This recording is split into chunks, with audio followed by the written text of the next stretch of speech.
Saudara pendengar di segenap penjuru tanah air, selamat bergabung dengan Lumen Indonesia.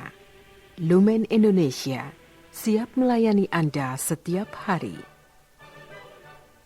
Saudara terkasih, marilah kita bersatu dalam Tuhan kita Yesus Kristus yang tidak berubah dahulu, sekarang, dan selama-lamanya. Allah Sang Maha Rahim mengasihi dan menerima sebagaimana adanya kita. Allah Bapa kita di surga senantiasa bersedia menolong, menghibur dalam menghadapi segala permasalahan hidup sehari-hari.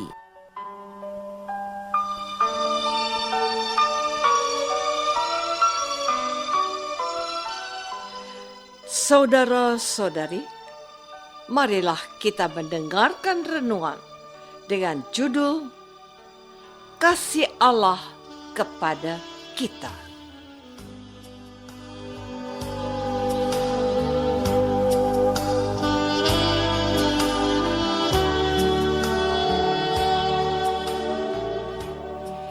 Yang berdasarkan pada Injil Yohanes bab 3 ayat 16.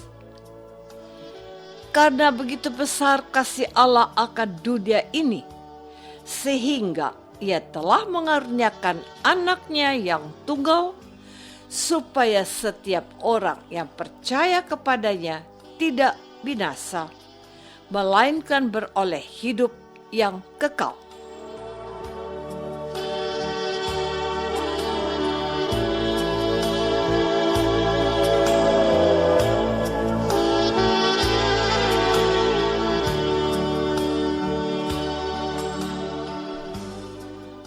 Dalam nama Bapa dan Putra dan Roh Kudus.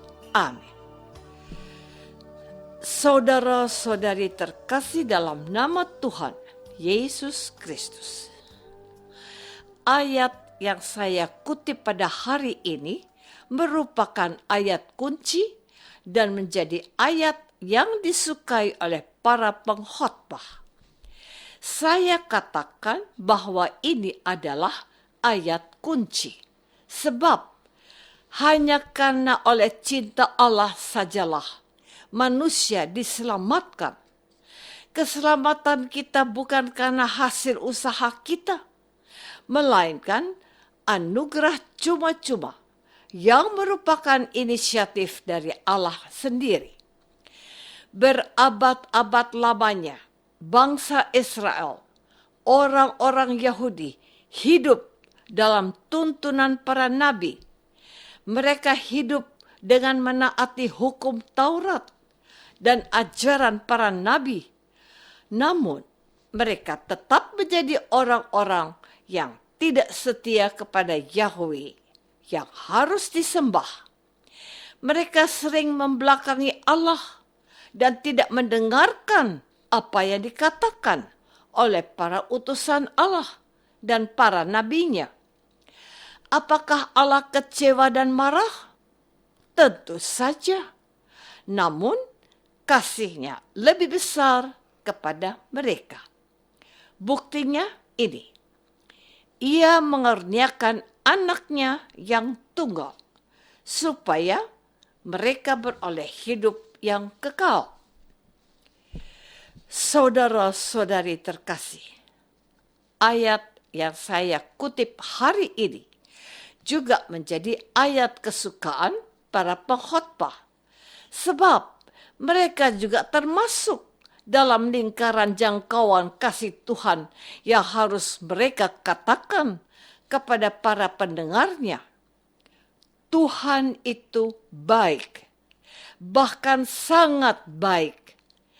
Allah kita adalah kasih. Ia tetap setia sekalipun kita tidak setia. Sebab ia tidak dapat menyangkal dirinya. Kata Santo Paulus, jika kita mati dengan Dia, kita pun akan hidup dengan Dia. Jika kita bertekun, kita pun akan ikut memerintah dengan Dia. Jika kita menyangkal Dia, Dia pun akan menyangkal kita. Jika kita tidak setia, Dia tetap setia karena dia tidak dapat menyangkal dirinya. 2 Timotius bab 2 ayat 11 sampai 13. Jadi, karena begitu besar kasih Allah akan dunia ini, sehingga ia telah mengaruniakan anaknya yang tunggal, supaya setiap orang yang percaya kepadanya tidak binasa, melainkan beroleh hidup yang kekal. Saudara-saudari terkasih, saya ingin bertanya kepadamu sekarang. Percayakah engkau kasih Allah yang menghendaki engkau selamat dan tidak binasa? Saya percaya kita satu nada dan satu suara. Kami percaya. Amin. Inilah yang harus kita miliki, harus kita pelihara dan harus kita upayakan selalu hidup di dalam hati kita. Sebab Allah mengutus anaknya ke dalam dunia bukan untuk menghakimi dunia, melainkan untuk menyelamatkannya oleh Dia. Sangat jelas bahwa Allah menghendaki semua orang menerima kasih karunia-Nya dalam Yesus Kristus, Putra Tunggal Bapa Allah. Tidak hendak ingin mempersalahkan siapapun, melainkan menyadarkan mereka untuk menyambut tawaran kasih-Nya yang dapat mereka lihat, mereka dengar, dan mereka raba dalam anak yang diutus-Nya. Manusia tetap diberi kebebasan penuh untuk menerima atau tidak tawaran kasih-Nya itu. Barang siapa percaya kepadanya, tidak dihukum. Barang siapa tidak percaya, ia telah berada di bawah hukuman. Sebab ia tidak percaya dalam nama anak tunggal Allah. Yang dibutuhkan adalah memiliki sikap yang jelas akan tawaran kasih Allah ini. Menerima dan percaya, maka tidak dihukum. Menolak dan tidak percaya, maka sudah berada di bawah hukuman.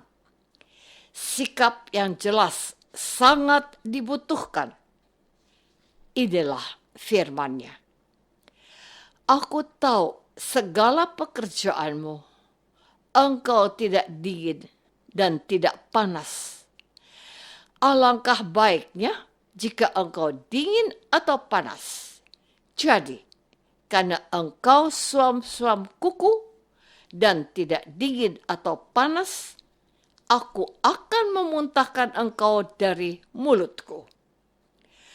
Wahyu bab 3 ayat 15 dan 16. Saudara-saudari terkasih, marilah kita percaya akan kasih Allah dan jangan ragu sedikit pun. Yang tidak percaya akan dihukum firman-Nya, dan inilah hukuman itu. Terang datang ke dalam dunia, tetapi manusia lebih menyukai kegelapan daripada terang, sebab perbuatan-perbuatan mereka jahat. Tetapi barang siapa melakukan yang benar, ia datang kepada terang, supaya menjadi nyata bahwa perbuatan-perbuatannya dilakukan dalam Allah. Percaya akan kasih Allah dalam diri Yesus memang sebuah anugerah. Namun, kita ditantang untuk membuat sebuah keputusan yang pasti, tegas, dan jelas. Percaya kepada Yesus dan hidup dalam terang atau sebaliknya tidak percaya dan binasa. Percaya akan kasih Allah adalah sebuah pilihan personal. tidak dapat diwakilkan dan harus jelas. Tuhan mau kita diselamatkan. Apakah tawaran Allah itu aku terima dengan gembira juga? Kita harus memutuskan. Tuhan, aku datang dan percaya akan kasih-Mu dalam Yesus Putramu.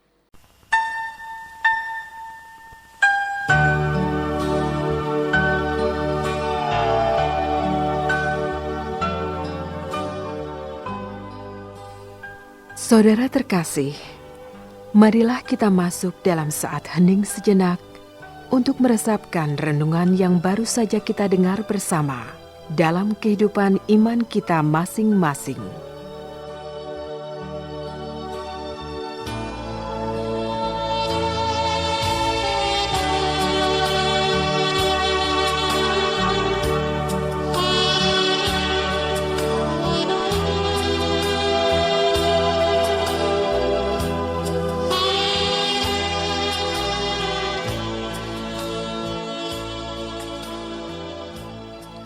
Apakah aku sungguh percaya bahwa Allah mengasihi aku dalam Yesus Putranya?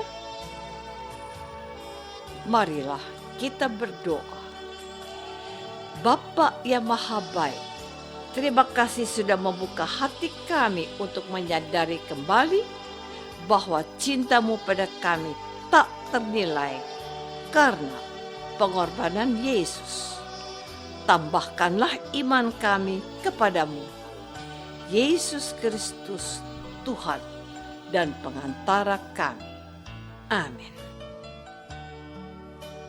Semoga kita semua selalu dinaungi dan dibimbing oleh berkat Allah yang Maha Kuasa. Dalam nama Bapa dan Putra dan Roh Kudus.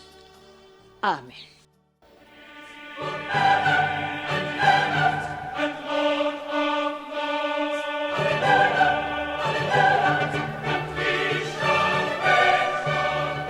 Dengan penuh kasih dan sukacita, Lumen Indonesia mengundang saudara-saudara seiman di segenap penjuru tanah air. Sekiranya ada tanggapan ataupun saran, kirimkan surat Anda ke Lumen Indonesia. Terima kasih atas perhatian Anda. Sampai berjumpa lagi dengan Lumen Indonesia pada waktu dan gelombang yang sama esok hari.